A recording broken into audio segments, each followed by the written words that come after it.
Hala, ano to? Buntis! Ano yun ba? Ay, ewan ko sa'yo, Kenan. Ikaw magsabi dyan. Wala tayong magagawa ma kasi andyan na. Ano, ang bata-bata pa ni Kenan. Ano ba? Ano pinagsasabi mo? Pinag-aral ka namin tapos ganyan yung gagawin mo sa amin? Ito yung sukli mo sa lahat na mag-hirap namin na ginawa para sa'yo.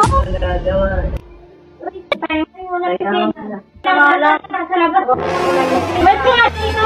O dito sa card ko? Ba ako yung mag-a-adjust? Wala akong pakain. Lumabas ka na! Ate, wala ka na magagawa kasi nandito na eh.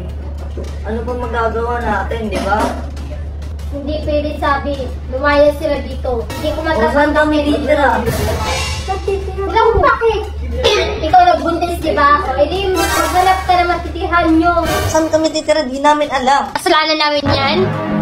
Kayanin pa ng konsensya natin yun. Pinalayas natin silang dalawa. Papaalisin natin. Wala na tayong magagawa. Nahimik ka dyan, sul-sul ka din eh. Porket maaga ka din nabuntis. Ano yan, di ba? Wala, itong dalawa ang gumaya sa inyo.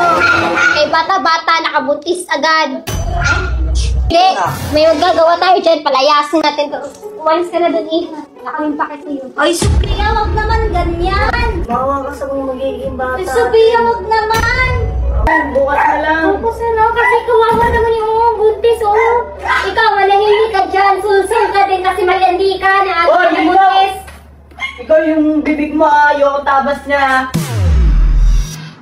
Ano pinagsasabi mo sa asawa ko?